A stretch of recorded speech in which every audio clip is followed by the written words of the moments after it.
Hello, this is Dr. Gary O'Neill with Take 5, where we encourage you to take 5 minutes every day to review your Greek grammar so that you will be able to use it for a lifetime.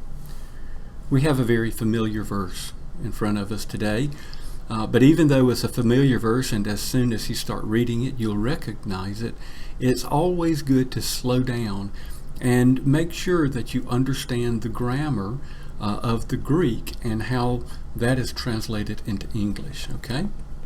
So let's begin to read and see how long it takes you to recognize the verse.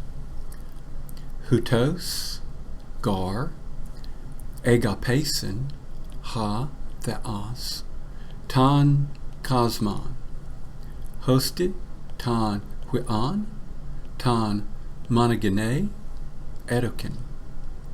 Hena, pas ha pistuon, es auton me apaletai, al eke zoen ionion.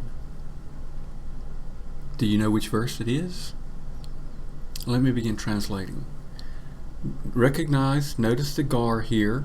Just like dead, this is a post-positive. It comes second or third or sometimes even fourth within its clause. Normally second is where you will find it, but it's translated first. So gar is for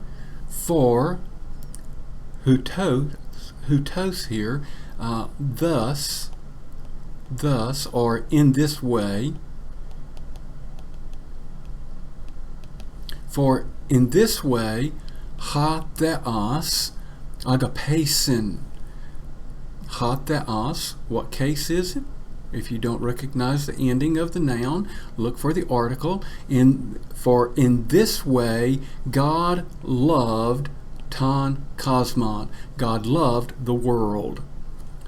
Hosti, that, the, huion, tan monogene, the only begotten or uniquely begotten Son he gave. Okay, so in this way God loved the world that he gave the uniquely begotten Son.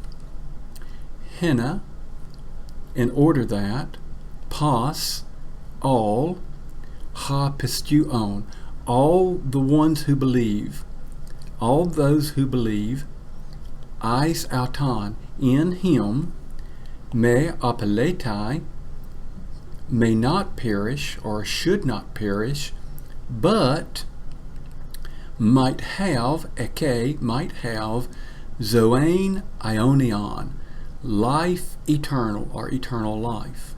Okay? So, did you see something different the way I translated it there?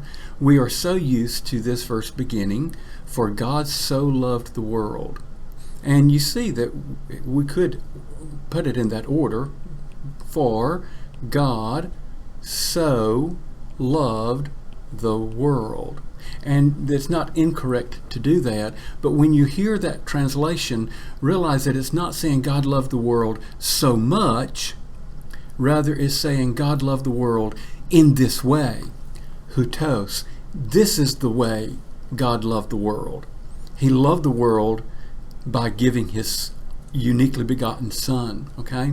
So just a matter of grammar that will help you as you think sometimes theologically also.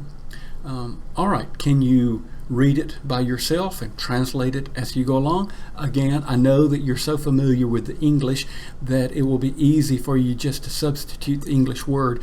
Try hard to think about the Greek and translate the Greek word by word as you go through it. Hutos gar agapesin ha theos tan kosmon, hosted tan huion tan monogene edokin. Hena pas ha pistuon, es auton me apaletai, al eke zoen ionion. For in this way God loved the world, that he gave the uniquely begotten Son, in order that all those who believe in him should not perish, but might have everlasting life. Okay, that's it for today. We'll see you next time on Take 5.